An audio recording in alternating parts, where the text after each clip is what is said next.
Hello guys, welcome to our channel. Here is our review of Bogota City of the Lost. నెట్ఫ్లిక్స్లో అయితే streaming అవుతుంది. Total run time వచ్చేసి 1 hour 47 minutes. తెలుగులో అయితే available లేదు, English and Hindi, మిగతా international అన్ని లాంగ్వేజెస్ అయితే అవైలబుల్లో ఉన్నాయి. ఇంకా సినిమా స్టోరీ విషయానికి వచ్చేస్తే హీరో హుక్కి తన ఫ్యామిలీ మొత్తాన్ని తీసుకొని కొరియా దేశాన్ని వదిలిపెట్టి కొలంబియాలో ఉన్న బగోటా సిటీకి అయితే వస్తాడు. అక్కడ హీరో ఫాదర్కి బెస్ట్ ఫ్రెండ్ ఉంటాడు. సో హీరో ఫాదర్ ఫ్రెండ్ అక్కడ పెద్ద స్మగ్లింగ్ని అయితే రన్ చేస్తూ ఉంటాడు.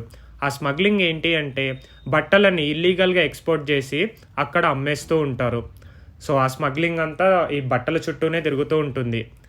సో హీరో హుక్కి అక్కడికి వచ్చిన తర్వాత ఆ స్మగ్లింగ్లోకి ఎలా ఇన్వాల్వ్ అయిన తర్వాత ఏం జరిగింది, తర్వాత దానివల్ల హీరో ఫేస్ చేసిన ప్రాబ్లమ్స్ ఏంటి, ఇది remaining part of the story.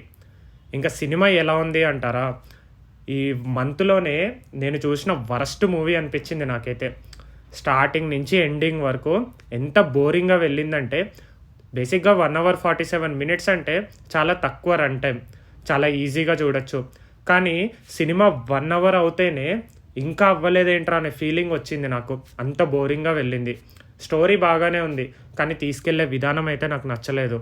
చాలా అంటే చాలా బోరింగ్ కాన్సెప్ట్. ఎటువంటి థ్రిల్లింగ్ ఎలిమెంట్స్ కానీ, సస్పెన్స్లు కానీ, ట్విస్ట్లు కానీ, పోనీ పెద్దగా ఏమన్నా యాక్షన్ ఎపిసోడ్స్ అయినా ఉన్నాయా అంటే అవి కూడా ఉండవు. సింపుల్గా చాలా వరస్ట్ స్క్రీన్ ప్లేతో వెళ్ళింది. ఓవరాల్గా సినిమా అయితే చాలా చెండాలంగా ఉందని అయితే చెప్తాను.